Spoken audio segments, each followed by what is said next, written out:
What up, y'all? This your boy Ace here, and welcome to Afternoons Delight.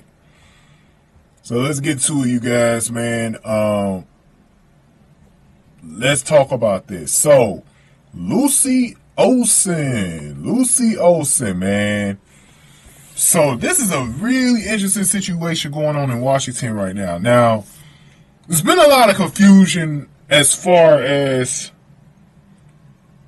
Lucy Olsen's fit on the Mystics. There's a lot of Iowa fans, or just a lot of Lucy Olsen fans in general, who have followed her over to the WNBA, who have been worried about her situation. They've been getting mixed signals. They've been feeling like the team drafted her for some conspiracy theory reasons to either keep her away from other teams, such as the Fever, even though the Fever passed on her twice. Then there was just maybe because they just needed a backup security blanket type guard. And amazingly, Georgia Amoore goes down with the injury, and they sort of do need her now. But then it was also like it was many other reasons. If you read on social media like the last couple of weeks, like you'll know what the hell I'm talking about, you know. And so then people saw her, you know, not being included in the press conference that they did, the introductory press conference. I thought, for me, I just said it was because they just wanted to present the first round picks. Georgia Amoore, you know, Sonia Cintron, and then Kiki Erfin.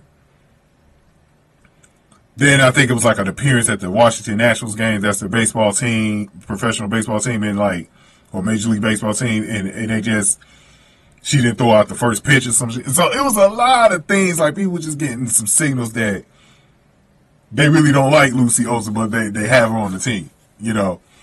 But the owner has admitted that she likes Lucy Olsen. So it's kind of like one of those things where it's like,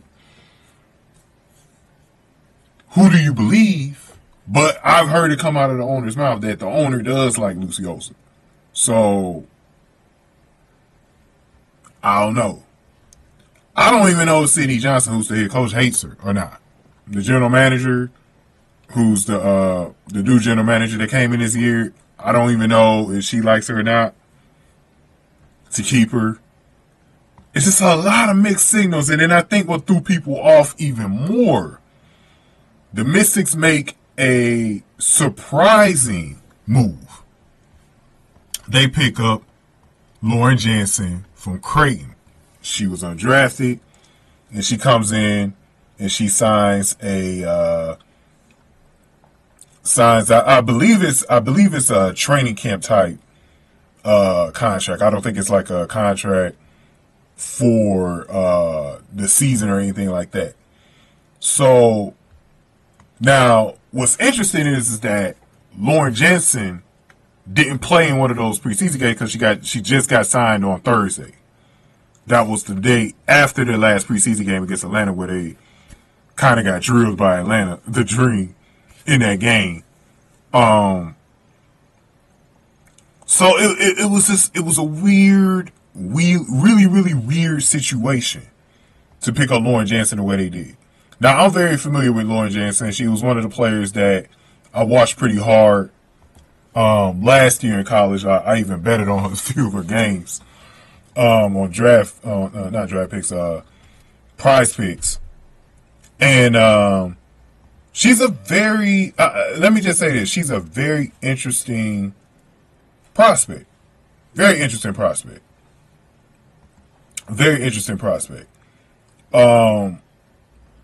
Lauren Jensen. Now, some of you guys, this is the thing though, some of you guys might be familiar with Lauren Jensen. You might be. Okay? I don't know if you are, but you might be. She was a teammate of Caitlin Clark in that bubble season, or like, not bubble season, but like pandemic season. Her freshman season, she was literally on Iowa. Then that's when she transferred to Creighton for her last 4 seasons. So, and she's a bucket getter. She's someone that gets a lot of buckets. She averaged 17.8 points last year. Pretty well-rounded player. I like her game. I actually was wishing that she was in this draft. I think I saw her in a few mock drafts for like a 3rd round pick or 4th round pick. But she ended up being drafted. Now I think she was in college for an extra year because of the COVID year. So that's why she was in, instead of going to the WNBA the year before, she's in there. Now, her stats were very similar to the year before. So, but she did improve, like, she improved more in the rebounding and steal, assist area than she averaged, like, steal a game. So it was slightly better for this year. And 3-point percentage was almost the same. She was averaging about 36%. She was actually 43% the first year at Creighton, which was back in 2021, 2022. So Lauren Jensen is someone, she gets buckets.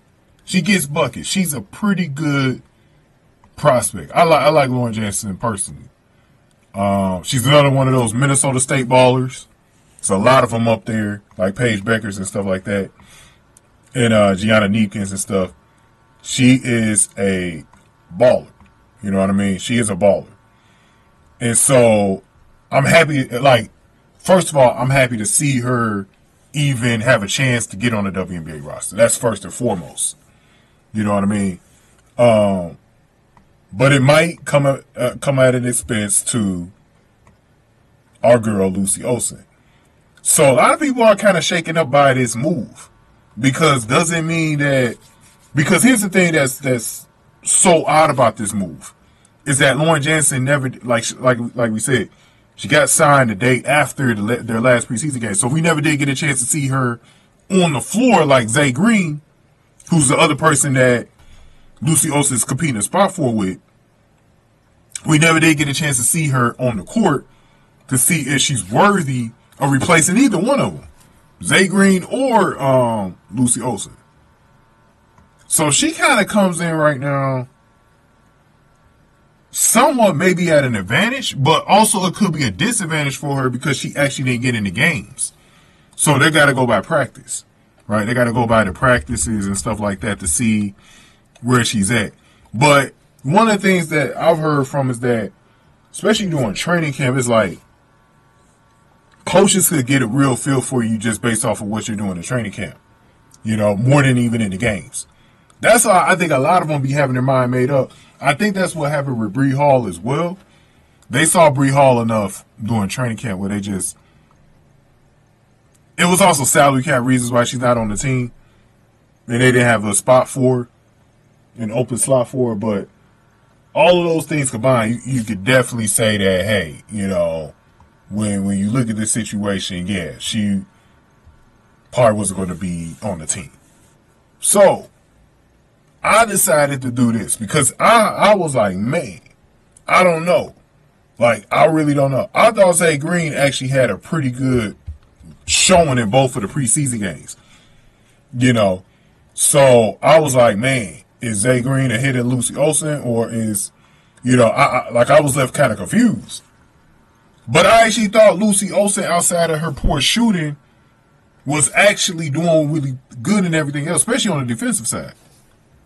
I've always told y'all about Lucy Olsen. I think she's a very underrated defender. Anybody calling Lucy Olsen a bad defender, they don't know what the hell they're seeing, or they don't know what the hell they're talking about. I lean more towards they don't know what the hell they're talking about. especially if you're saying that shit. Especially if you're saying that. You know what I mean? So, anyways, the interesting thing for me about this is that Washington is pretty much, when I looked at their roster today, because before I even did this video, I said what I'm going to do is I'm going to go over the roster with y'all, and we're going to see. Now I don't think I'm going to screenshot anything, but should I screenshot this or not? I'm trying to figure out how I want to do this. Should I screenshot this? You know, let's screenshot this. So let's take a pause right here so that I know where to pick this up at.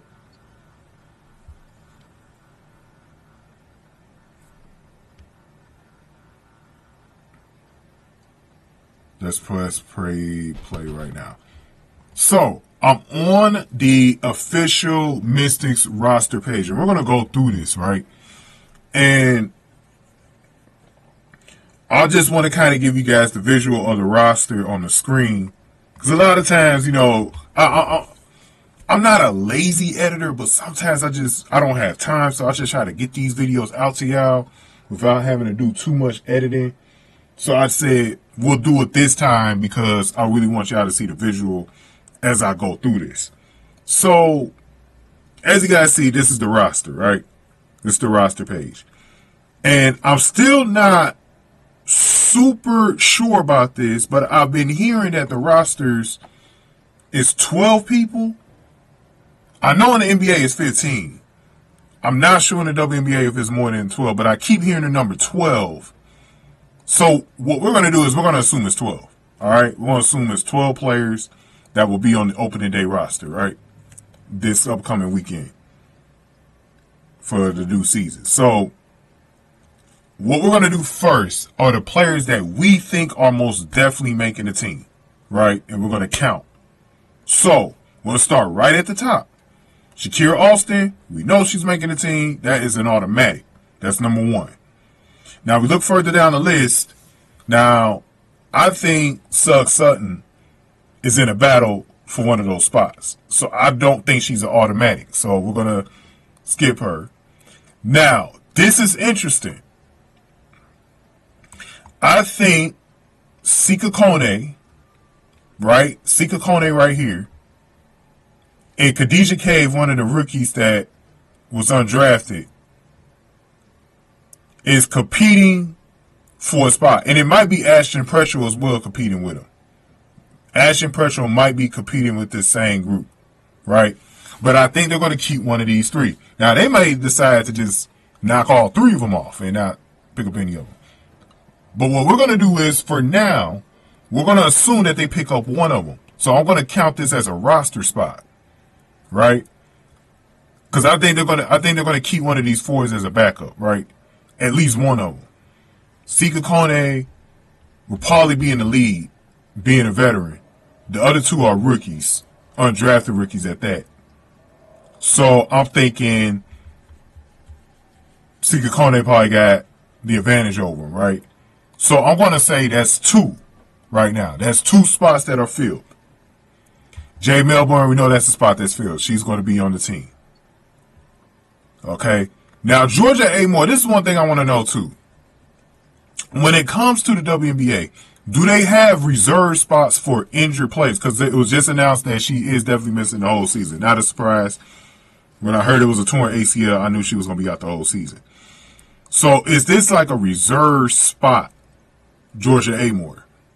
Do they just reserve these players? I believe they reserve them, and they're not an active roster spot. So I don't think Georgia Amoore actually takes about active roster spots since she's not playing this season. So I'm going to assume that she doesn't affect anything, right? We could just slide her out of there. So we're still at 3 with Jay Melbourne. Let's go down a little bit. Zaay Green is competing for a spot, so we know that's not a spot. The 4th player would definitely be Brittany Sykes. We already know Brittany Sykes is making the team. She's basically the leader of the team right now. You know, her and Steph Dose are probably the 2 locker room leaders, but Shakira Austin probably one of the leaders too. But Brittany Sykes is definitely one of the leaders of the team. At least one of the main 2. We know she's making the team. Probably their best player as of right now. Then we got Emily Angsler. Emily Angsler would definitely be making this team. There's no doubt about that. Sonya Senshine, we already know she's making the team. Impressed in preseason. But she was already going to make this team regardless because of where she was drafted at. They're going to keep her. Aaliyah Edwards, they're still looking to build the team around Aaliyah Edwards. So, yeah, they're going to keep her. These are people just not in doubt at all. Like, they weren't competing for spots at all. Steph Dawson not competing for a spot, so she's going to be on the team. So that's 4, 5, 6, 7, 8. All right? So if it's 12, that means we only got 4 more spots left. Let's see who's left. Yeah, Lucy Olsen, who's competing for a spot. Kiki Arifin. Okay, she will be the last guaranteed roster spot taken. We know Kiki's going to make the team. So that is 9. All right? That's 9 spots. Let's go over it again so that you guys know for sure who is guaranteed. So the only spot that I put in here that's not known yet is this Sika Kone role with Ashten, Prechtel, and Khadijah Cave. That is the only one. I'm assuming they're keeping one of these backup 4 centers. Okay? So it's Shakira Austin, Sika Kone, that's 2, Jay Melbourne is 3, Brittany Sykes is 4, Emily Angstler is 5, Sonia Cintron 6, Aaliyah Edwards is 7, Steph Dolson is 8, and then Kiki Arifin is 9. So, again, if we're assuming that this is going to be 12,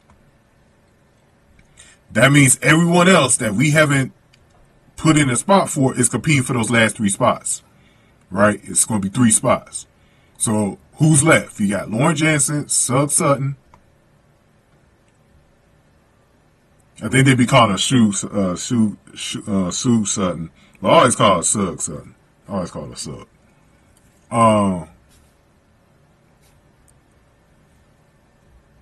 Zaay Green. These players too, Prechtel and Khadijah Cave. Sika Kone, all of them. And then Lucy Olsen. So that's 1, 2, 3, 4, 5, 6, 7. That's 7 players competing for the last spots, right? So what I'm assuming is, like I told you, I think they're going to keep a forward at least in that spot, and they may keep 2 guards for the other ones. Because if you look at the guard situation, they got Cintron and Sykes, and Cintron can always play the 3 at wing, and they got Jay Milburn, right? So really, in reality, if we look at the guaranteed guard spots, they only got 3. They only got 3. So that means they definitely got room for about maybe 1 or 2 more. Because remember, they don't have Georgia Amoore. I think 2 of those last 2 spots are going to be guards. I think they're going to just decide on the forwards who's going to get that last spot. Because remember, they got Kiki Arifin, and Kiki Arifin may start some games this year, but she also might be coming off the bench to start. Because you got Aaliyah Edwards and probably Shakira Austin that's starting on the scene. Then you got Steph Dolson as well. So, in a way, they probably only need to add 1 more forward. Emily Angstler is a 3 or 4. Mainly a 3, but she's probably going to be a 4. And then you just got to figure out between Cave, Prechtel, and Kone who's going to get that last forward spot. Then I think the rest are guards. So if you look at it right now, Sug Sutton is probably the key player of all the guards because he's a veteran. And even though she had a bad preseason, she had a pretty bad preseason. So, but if you look at it, maybe if you go by the veteran stuff, she should be making the team, right? So, I don't know. Like, this is a tough one to figure out because of Sug Sutton. I think Sug is still got hierarchy over the other rookies, you know. But we'll see. We'll see. But it's going to be a dogfight for it just to even make this team because it's a lot of talent. Now, they just signed Lauren Jensen. If Lauren Jensen is crossing all the right boxes in practice, she might make the team over Zaay Green and Lucy Olsen, who are looking for those last spots. So these are the last couple of players, right? It's going to be Zaay Green, Lucy Olsen, and Lauren Jensen. Probably, in my opinion, the best case scenario is if they cut Sug Sutton. That gives 2 of those 3 rookies a chance to make the team. 2 of the 3. And I'm telling you what, I think Zaay Green kind of fits in this system real well, man. I'm leaning towards them needing to keep Zaay Green. Either way. And then you just make the decision between Lucy Olsen and Lauren Jensen. But I don't know. They might think Lucy Olsen is over Zaay Green. Me personally, I will keep Lucy Olsen over Zaay Green all day. And it ain't just because I'm a fan of Lucy Olsen. I just think that's just the right move. Because, I mean, the ceiling is much higher for Lucy. Lucy could get you about 20 or 30 points, I think, pretty much. Actually, I know in the WNBA she could get you that a few games a season. Could pass and could defend. I actually think she's got to step up on Zaay Green. But Zaay Green, the great thing about Zaay that's interesting is that Zaay has the height, though. The 6'2", she has the height over both girls. Because, like, Lauren Jensen's only 5'10" as well. She has the height to actually play the 3. And I think that's actually how she should be used as well, is actually playing the 3. Because of her height, 6'2". I don't think she should just be playing exclusively point guard. I mean, shooting guard. So that's an interesting thing, right?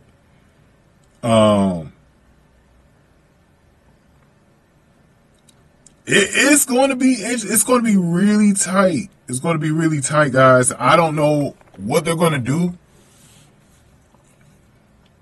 I'm assuming Lucy makes it because of where she was drafted at and her potential, but I still don't know.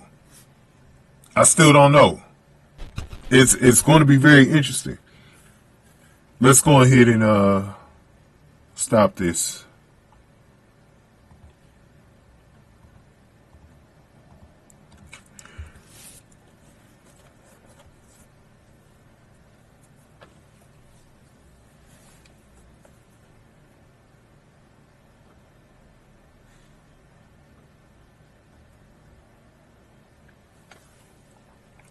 But yeah, man, I don't know. I don't know. It's going to be interesting to see. It's going to be interesting to see. Because I really want both girls to make the team. I like Lauren Jensen as well. Because I think it's going to be harder for Lauren Jensen to maybe get on the squad this season than it is Lucy Olsen. I could see Lucy Olsen, even if she got cut today, getting on the squad maybe by July or something like that. I could see that like a mid-season, late-season type move to join the roster. Because remember, one thing that we're going to be seeing all year, like these rosters look, I mean, we do got a lot of players that be getting hurt in training camp. A lot of these rosters that you see, like even on Washington, I can almost guarantee you at least 20% of these girls are going to be hurt at some point during the year and unavailable to play. At least 20%. I might be generous, and it's actually more like 30. That's why I'm saying, like, they're like all over the league. It's going to be like that. It's going to be open spots. There's going to be players that are either going to be missing the whole rest of the season. They're going to need a guard, or things have changed where coaches have fallen out of favor with certain players, or just again injuries. Even if it's not a long-term injury, there's going to be open spots. So I think Lucy will probably be higher on the food chain than a lot of the like undrafted guards. I think it's going to be harder for Jensen to get on. It might even be harder for Zaay Green to get on the roster than it is for Lucy. So I'm not really worried if Lucy did get cut. I'm not going to be mad at the Mystics for cutting her, but it's like I would think they're dumb long term because I mean, you're missing out on an opportunity where you could have Georgia Amoore. Because I went over that in one of my videos. I think it was the video where I went over the Mystics roster. You literally could have Lucy Olsen with her defense out there with Sonia Cintron at the same time. And then you got a backcourt of Lucy Olsen. Sometimes you have a backcourt of Lucy Olsen and Sonia Cintron. Or you have a backcourt of Lucy Olsen and Georgia Amoore. That's box office. Like in the next 2 seasons, that's your backcourt. You solidify your future. I don't care how Lucy Olsen is looking right now. The one thing I like about Lucy Olsen's game, like I saw it on Wednesday, even though she wasn't nailing her shots, she was getting to her spots. That's a key thing as a pro is when you can get to your spots and all you got to do is just knock the shot down because she's going to eventually knock those shots down. You know what I mean? When you can get to your spots, boy, oh boy, the game's going to slow down at some point, bro. And you're going to start nailing them bitches. You know what I'm saying? Because I felt like Lucy, even with Iowa, was getting comfortable throughout the season. Throughout the season, she got more and more comfortable with the system, shot a little more, scored a little more. Like, she was getting used to being in Jan Jansen's system. So, I think, like, Lucy, all she needs is his minutes. She just needs continued minutes. I really think, because especially next year, I know damn well you're losing Shakira Austin. You might lose Brittany Sykes. You're going to lose a lot of these players, you know, because everyone's going to be a free agent next year. So, as far as the vets go, like, you're going to probably need to look at this. You know, you've already got Lucy Olsen on your team. You can keep her away from other teams by keeping her. Because I think that this is one of those players you don't want to ever admit it that you cut her, bro. Because it could really come back to haunt you later on when she's cracking your back for like 25 points. 20 to 25 points. Like, that's going to be crazy work. We'll see what happens, man. We're going to do another video on Lucy. Cut her now if she makes the team. We're going to do another video. I just wanted to make sure I got this video in before the cuts actually happen. But it's going to be interesting. It's going to be interesting. Because I want to see what happens with Lauren Jensen as well. I really do. Because the Lauren Jensen could ball too. It's just a shame that we didn't get a chance to see her on preseason. Because I would have been definitely looking forward to seeing how her preseason would have went. You know. But go ahead and give me your thoughts, yeah? Go ahead and give me your thoughts. Give this video a like, share, subscribe, y'all. Thank y'all for watching. Aces Angels.